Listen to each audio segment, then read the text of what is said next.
just for Chael. We just saw that new promo debut. Did you enjoy filming that, putting all the USA gear on and doing all that stuff? I felt ridiculous. You know what? We did that here. I went in a dressing room. I put that on. Right as I was coming out, Fedor must have been walking in because it was like he took one look at me and laughed. I hung my head like a doofus and walked away. So no, I didn't really like it, and I haven't seen that movie in a very long time. I thought I was dressed as Rocky. It turns out I was dressed as another guy who dies fighting a Russian. So no, I didn't enjoy it that much. But I kept it. I did keep it. Stole it from wardrobe. It's at home right now. Will you wear it again? But not for a promo. Maybe on Halloween. There you go. And just for a side, you're a pretty big underdog in this fight. Do you feel like the reason for that, betting-wise, is just, the respect for Benson, or maybe people are overlooking you coming into this fight? I don't know. I don't look at betting lines, to be completely honest with you.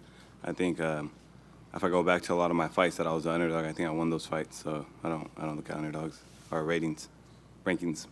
And when we spoke to you after your last win, we mentioned the possibility of fighting Benson. You kind of dismissed it, saying, I want the title shot, all that stuff. So how did this fight come to fruition for you, and why did you ultimately decide to take it? I take any fight they give me, and Benson did win his last fight. He beat a respectable guy. So I think, he's a big name, and that's why we're here. We're co-headlining this card, and we're gonna put on a good fight. Question right here. Right here, Chael, right here. You said you wanted to come in a little lighter for this earlier in the week, like around 220, and you talked about your boxing prowess. Is the plan to outwork and outmaneuver and fatigue Fedor?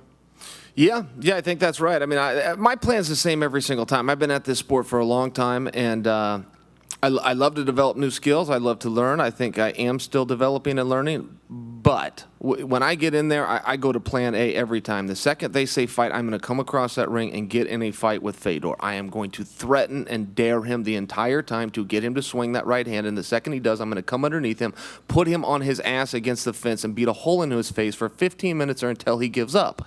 He can know that game plan. He can watch me do the game plan. That's my game plan. He may knock me out with one of those right hands. I've never dealt with Fedor, power like I'm going to have to deal with Fedor, but that's what this is. If I can get to him, it's going to be a long and annoying night for him. And if he can get to me, it's going to be a short and embarrassing night for me. And one more for Fedor. Why? Why would you ask a question of Fedor? What are you expecting to get from this?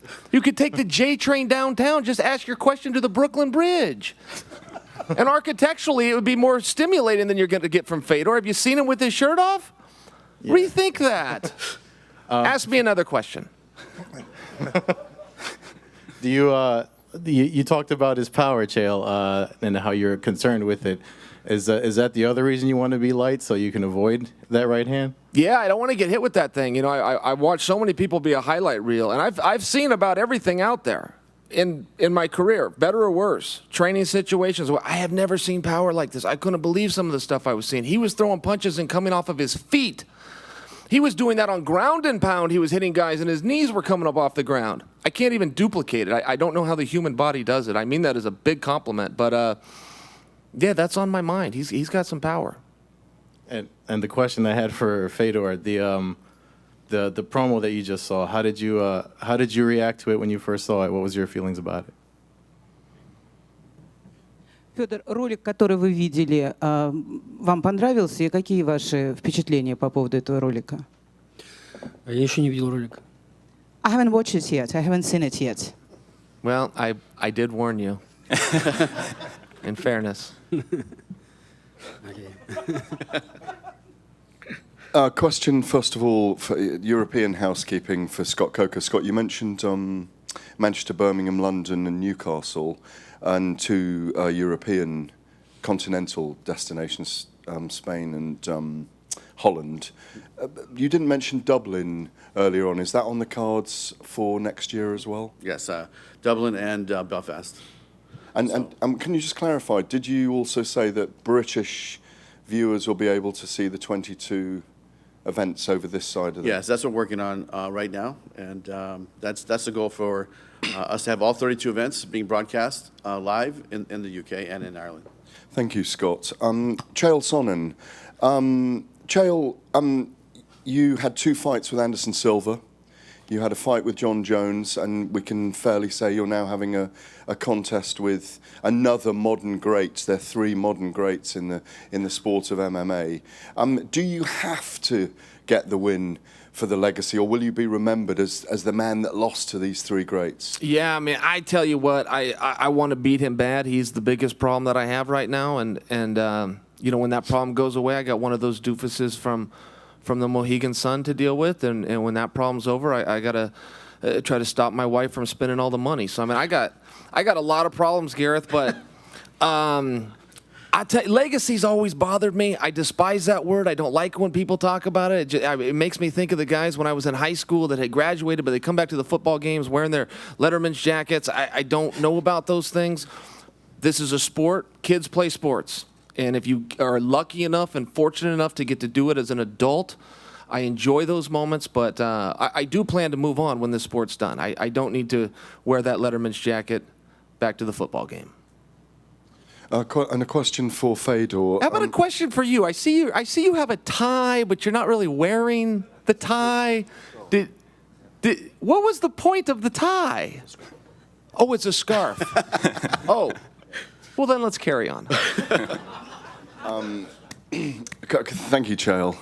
Question for Fedor. I think you should concentrate on Fedor, not me, frankly. Well, but, you know, I mean, I'm looking at you. I'm not looking at Fedor. I mean, right now. you know, you're always having a go. You're always having a He go. came here with nothing to say in his fanciest T-shirt. I mean, what do you want me to do with the guy? Well, let me ask Fedor about that. Fedor, you know, do you find Chael amusing? I mean, he's saying that you have nothing to say, that your body doesn't look great when you take your shirt off. How do you feel about the things he says about you?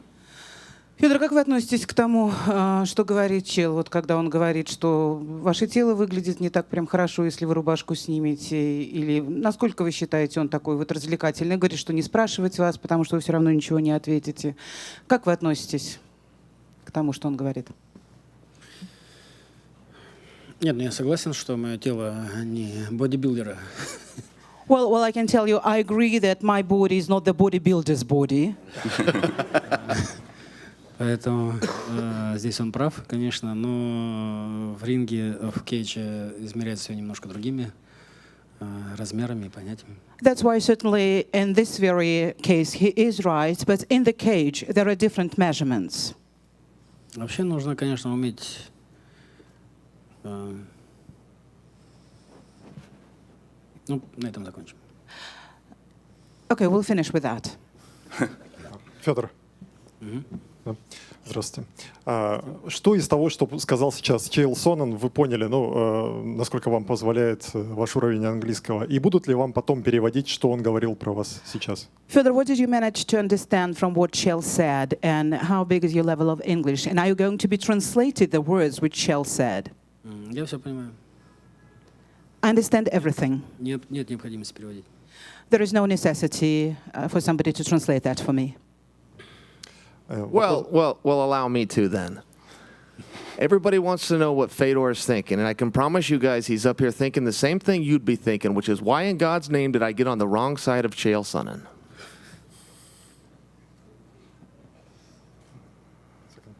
И вопрос Александру Шлеменко. Александр, правда ли, что вы согласились на этот бой со соотечественником, со своим, только потому, что хотели побыстрее отработать контракт с Bellator и стать свободным агентом? Question to Alexander Shlemenko.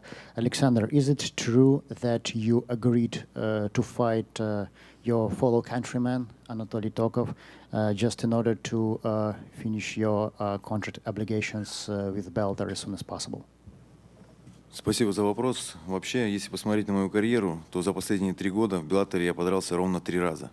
В год по разу. Меня это совершенно не устраивает. Конечно же, мы просили... Я не понимаю, в чем проблема, почему я так редко стал выступать. Тем более я считаю, что показываю зрелищные бои. И мы с моим менеджером Алексеем обратились, чтобы я... Вообще, что мы готовы драться с любым соперником от 84 до 77 килограмм. Нам предложили... Анатолия, ну, конечно же, мы не будем отказываться, потому что мы уже сказали, готовы драться с любым. Вот так. Thank you for your question. Well, if you take a look at my career, you can see that in the last 3 years, I fought in Bellator cage only 3 times, which makes it just once a year. Of course, I don't like that, and we addressed Bellator with that. We asked for fights many times, but we were not giving them. So as a result, we told Bellator that we are ready to fight with anyone from 170 to 185 against any opponent. And once Bellator offered us Anatoly Tokov, we couldn't back down since we already said that we would fight anybody. 2 quick questions. First for Benson. I see you're streaming. Periscope, Twitch, what's on the other side? Facebook Live. Okay. Second for you, actually, is where's the toothpick? It's the trademark, and we haven't seen it lately. No toothpick right now. I have a 3-year-old at home, and now he sees me do anything, he wants to copy me and do it also. So now my biggest fear, my mom always had the fear of me, you know, having toothpick in my mouth when I was in high school and junior high and stuff. And now for me, it's like I see my 3-year-old, me having toothpick, he puts a toothpick in his mouth and run around flying like crazy and swallows a toothpick. I'm like, oh God. So now since my oldest son has been born, I've cut back on the toothpicks quite a bit. Still at practice and still like not at home, but because of that, it segues into out and about in public and whatnot. I don't have toothpicks quite as much anymore. So the middle of the cage is fine, but the kid was what ended it. Yes. Middle of the cage, training, boxing, wrestling, everything's no problem. My son, though, I'm like, oh, God, that's scary. He has a toothpick in his mouth, running around the house. And yeah, so that's how I'm going to cut it out. And finally, one quick question, Mr. Anatoly. How do you feel about fighting a countryman? Sometimes that does, people don't always like that. Some people try and avoid it.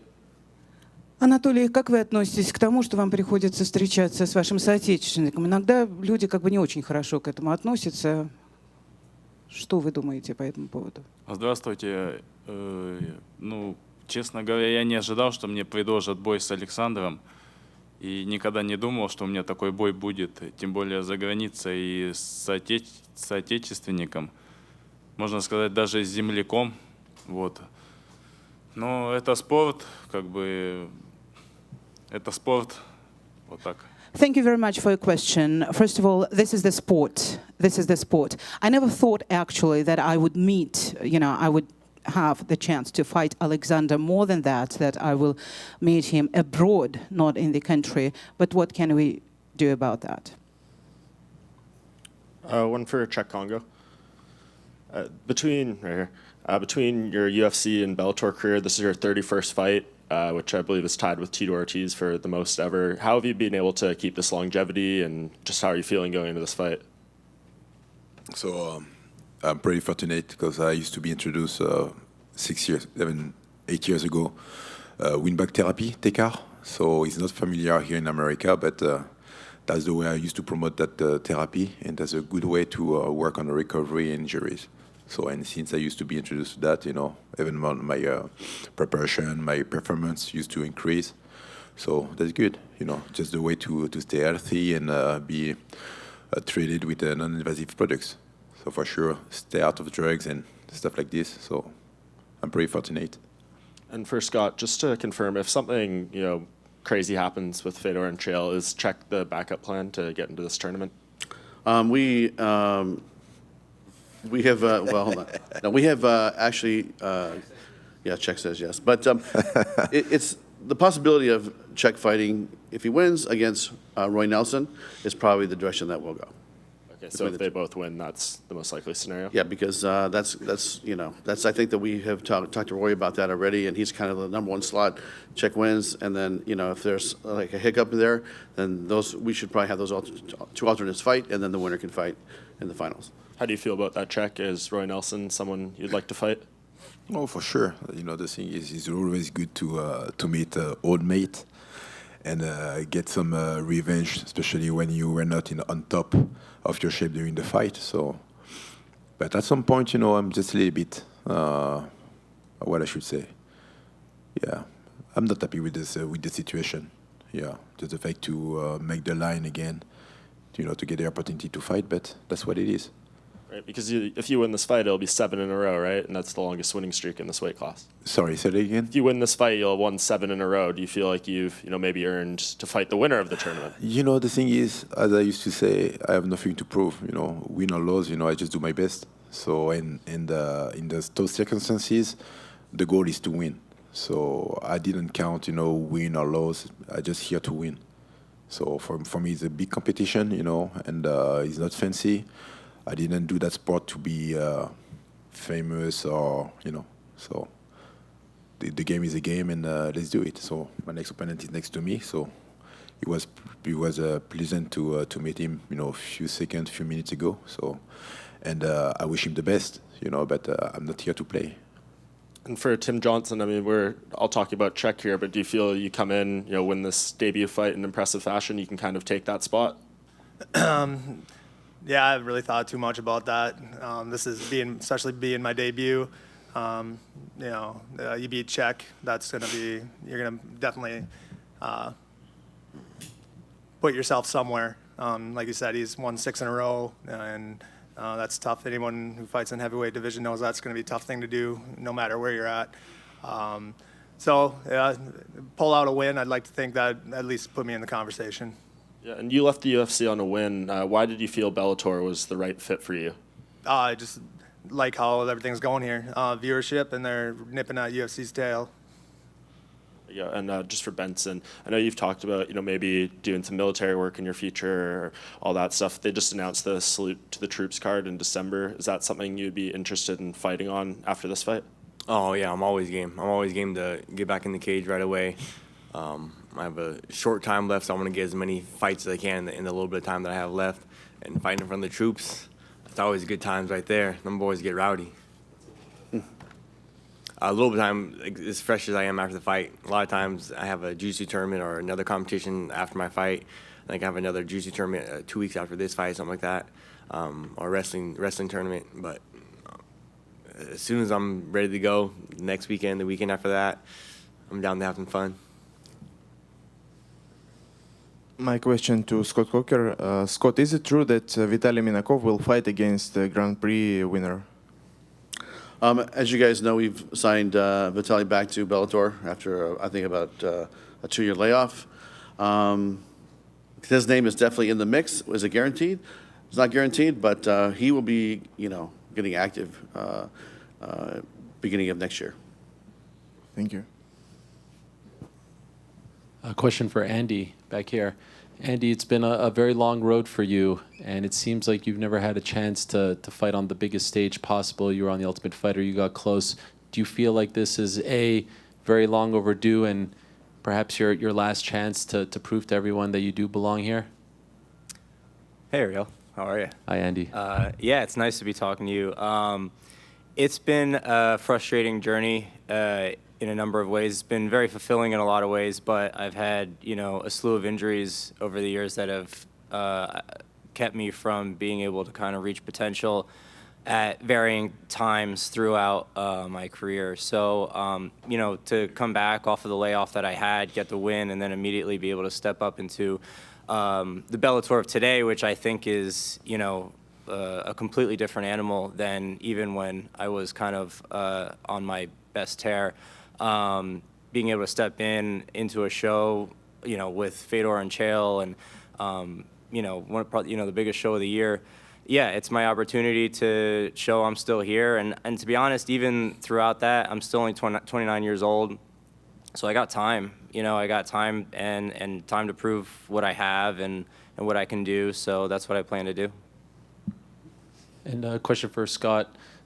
Couldn't help but think of you on Saturday as what transpired in Las Vegas transpired, and also the fact that when the melee, if you will, happened in Nashville many moons ago, Dana White sent out a tweet with a smiley face. What was going through your mind when you watched that? I actually landed in London, and my phone was blowing up because I was flying overnight, and I did not get a chance to see the brawl live or the melee. The smiley face, it's irrelevant, honestly, to me. It's like we're moving forward, doing our own thing. And but, something like that is, it's not good for the sport. I'm glad we're here. to continue business as usual and get back to how it should be run. It's, to me, as a black guy for the industry, right? So it's up to all of us to pick it up and make sure something like that never happens again. But that was an embarrassing moment for the sport, as far as I'm concerned. And I lived it, If you look at our cage now, it's very thin in there, And I would say that it was, explosive environment, and it got explosive. And that's not the way MMA should be. And just one last one for Fedor. I just wanted to know if you had any comments on your fellow countrymen's actions. Today he's saying, he's honoring his teammates and he will always protect them and he will always stand by them. And so I just wanted to know if you had any thoughts on what Khabib has done on Saturday and what he has said since then. Федор, что вы думаете, есть ли у вас какие-нибудь комментарии по поводу того, что учинил соотечественник, что произошло вот на недавнем бое Хабиба и Конора? Ну, я сейчас не смотрю бои, не смотрел, не видел ситуации, что произошла на соревнованиях, на турнире UFC, поэтому никак не могу комментировать. I cannot give you, Ariel, any comments because I did not watch this fight. During my camp, I don't watch any fights. Я слышал, что произошел инцидент, скандал. Но Yeah, I have heard about the scandal. I have heard about the brawl. сейчас в данный момент не удаюсь в эти подробности. But at the moment, I'm not going into details. Вадим Тихомиров. Два вопроса Федору Емельяненко. Здравствуйте, Федор. Первый. Вы говорите, что вы не смотрите бои, стараетесь не смотреть. Будете ли вы смотреть второй полуфинал боя Мэтта Митриона против Райана Бейдера? Fedor, you say that you do not watch fights during your camp, but are you going to watch the second semi-final of Matt Mitrione? Да, конечно, я просматриваю своих оппонентов и вообще смотрю бои, но в данный период времени до своего поединка в субботу я смотреть ничего не буду. Usually, if this is not the camp time, not the preparation for the fight time, I do watch the fights, and I watch the fights of my opponents. But before my fight, I don't watch any fights. Если позволите еще один вопрос, скажите, принципиально ли для вас было, или там планируете ли вы, думаете ли вы об этом, чтобы провести еще один бой в России до того момента, как вы окончательно завершите карьеру? Спасибо. Fedor, do you have a plan to have another fight, maybe in Russia, before you decide to retire? Нет, для меня не принципиально, абсолютно. Но пока завершение карьеры никто не говорит. Well, we do not speak about retirement at the moment, and well, it's not that important maybe for me to have the fight in Russia. Question for Scott again. Scott, I think it's 58 fighters, all competing within, I think, the space of 30 hours, whatever it is, 150 miles apart. The logistics of this seem enormous. How difficult was it putting it all together? I tell you, that's the beauty of the company that we have here with Viacom and supporting Bellator and our staff. Our staff is honestly, you would be surprised at the size of our staff. We don't have 300-400 employees, and this was a monumental task trying to coordinate, the two events and all the press stuff and all. It was a lot of work, but they got the job done. So I'm really proud of them, and a lot of them are here. A lot of them are at the Mohegan Sun right now, waiting for us to get there tomorrow. We got weigh-ins in Long Island tomorrow. I mean, it was a big commitment, and I'm proud of them. So hats off to you guys that are here working, and it was not an easy task, Gareth. Thanks very much.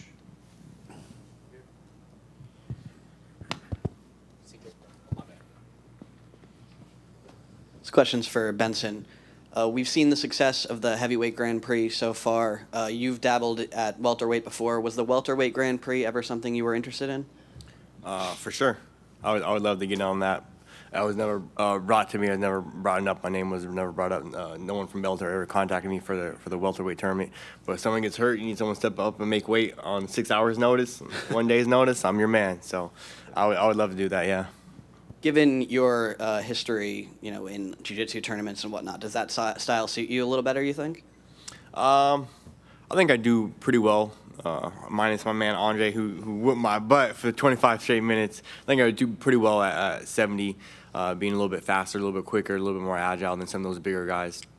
And then like a same-day weigh-ins, if I can get a fight at normally 70 and it's a longer fight, it goes longer, tends to go my way a little bit more. You had one fight last year. You're getting back in the cage now. Is this how often you want to be getting at it?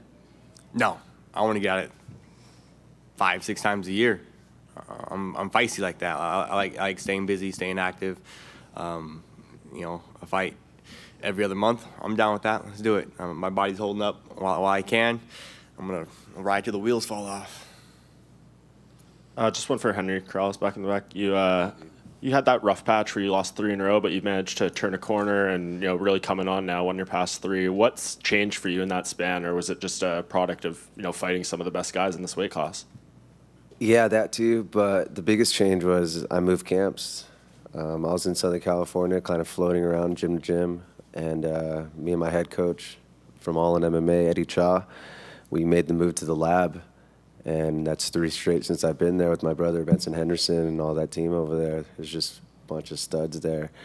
And a place like that is just physically impossible not to evolve and just become a better, not just a fighter, but a better person across the board. So I'm super grateful for the team, and things are looking up for me. So if you get a win here, do you want another opportunity to kind of get some redemption against one of those top guys and show the change? Yeah, dude, there's definitely vengeance on the mind, but, at the end of the day, I'm a real fighter, dude, and I'll fight all these guys. So I'm ready to go with whoever, whenever. And just one last one for Chael. When you were kind of on your, away from the sport and retired and everything, and you said you weren't coming back and weren't going to fight anymore, how truly did you mean that at the time? Did you ever feel like you would be back here on this type of platform fighting in these type of marquee major fights? I meant it for about 2 weeks. I really did, and it couldn't have been more boring. Fighting is my social life for a large part too. Going to the gym and that lifestyle and those interactions. And I was bored. I was lonely, and I wanted back. So what does it mean to you to be back now? Well, I'm very happy to be back. I mean, some of the guys that I looked up to in the sport, it wasn't just about accomplishments, but, use Randy Couture by example. I really admired how he had an ability to extend his career, or Dan Henderson or Matt Lindland. And, I came after those guys. I looked up to those guys, but I also was jealous of them. I wanted to take their championships. I wanted to win those same things for myself. But that's also one of them. I look at it a lot. Randy Couture made it till he was 47 years old at the highest level of the sport. Dan Henderson to 46, Matt Lindland to 42, and I'm chasing them. I think that it's a real skill. I think that it's a lot of discipline, a lot of focus, a lot of mental to stay involved with this for this long. And if you can do it at the highest level, then play on. And you obviously have a ton going on outside of competition itself. So what do you feel like will be the moment that makes you move away from being an active fighter completely? Well, every fighter's career ends the same, which is face down and embarrassed. And I'm not going to be any different. I will leave it on the table. Benson just said, ride it till the wheels fall off. But I would hate to leave something on the table. I look back at my own wrestling career, which ended in 2000. And I've always wondered, what would have happened if I stuck in one more cycle? Could have I made the Olympic team? So, I'm not going to do that in this sport if it's up to me. Ultimately, it won't be up to me. Coach Clayton will grab me someday and say, you're not what you used to be, and we're done. So until I get that call, I'm going to fight. We'll do just 2 or 3 more. Question for Scott. You have the Heavyweight Grand Prix ending in January, and the Welterweight Grand Prix just began. So do you have plans for other divisions to use this tournament format? I really enjoy the format. I think it works. It's been a great piece of business for us. DAZN loves the tournament format. What weight class, if we do go into another tournament, we haven't determined yet, but you'll see more tournaments from Bellator. And a question for Benson and Henry. How beneficial is it to have another main card fighter training with you every day leading into this fight? I'll let Henry take that one first. Dude, it's like the best thing I could ask for, because this guy brings the heat, man. He's on fire at the gym. He's just so positive, and he's just always just firing everybody up. And just that kind of attitude is just contagious. So everybody at the gym's all pumped up whenever Benson's fighting, because he's all pumped up. So it just brings out the best in you, and we'll see tomorrow, Saturday night, man. I would have to say for sure, having another teammate, having another brother on the same card, we liken it to going to war, to going to battle. It's not exactly going to war, it's not exactly going to battle, but you guys understand what we mean by that, the gist of it. And when you have a brother who you're going to war with, it definitely helps motivate you, helps you stay on track. I see Henry in there getting after it on a mid-session when I was like, I'm a little bit tired, this and that. And Henry's in there getting after it. I'm like, all right, well, let's go. Let's get after it. Let me get my next workout in. So like at our gym, we have a ton of guys who are fighting this weekend. We have Johnny Case at the PFL. We have another brother on the Mohegan card. We have another couple of brothers fighting down in Tucson. So like we're a busy gym. We got guys fighting all around the country, all around the world this weekend. And then having a brother on the same card as me, main card, Bellator, big event, big stage. Man, you can't get excited for that. You better check your heart rate. You better check your pulse, right? Check if that heart's still working. Уже задали вопрос Федору Емельяненко о том, как он относится к поступку Хабиба Нурмагомедова, который выпрыгнул из клетки. Но вот двум другим представителям России не задали этот вопрос, поэтому Анатолий Токов и Александр Шлеменко. Что вы думаете о том, что случилось на UFC 229? That's the question was asked to Fedor Emelianenko. Now the same question to Anatoly Tokov and Alexander Shlemenko. What do you guys think about what happened after the latest UFC when Khabib jumped out of the cage and everything that happened afterwards? What are your thoughts about that? Анатолий первый, да? Нет, Саня, отвечай. Или что, я? Давай, ответь. Я могу ответить, как ты хочешь. Отвечай, Саня, я не смотрел бой. Да, я бой смотрел, болел за Хабиба. В первую очередь хочу сказать, поздравляю его с победой. Я также хотел добавить, что сказать, тут тяжело. Я в этой ситуации не был, я не видел, кто что кричал, кто начал. Я тоже очень много смотрел, разбирался, кто же спровоцировал Хабиба, чтобы он выскочил из клетки. Что хочу сказать, здесь нужно на две части разделить. В принципе, к Хабибу не имею никаких претензий, считаю, что в целом он мог сорваться после того, как проходила пресс-конференция, после того, как он все слышал. А что там дальше началось? Говорю, здесь нужно разбираться плотно. Здесь сложно делать какие-то оценки, не выслушав две стороны. Well, first of all, I want to congratulate Khabib with this win. It was a great performance. And speaking of what happened afterwards, it's difficult to say. I mean, I cannot blame Khabib for what he did because obviously he was all pumped up after the fight, and it's really difficult to contain yourself after what you heard from your opponent during the press conferences and during everything that was before the fight. So it's important to listen to both sides, what both sides would say, and then maybe make a decision. All right. As for Anatoly, Anatoly didn't watch the fight.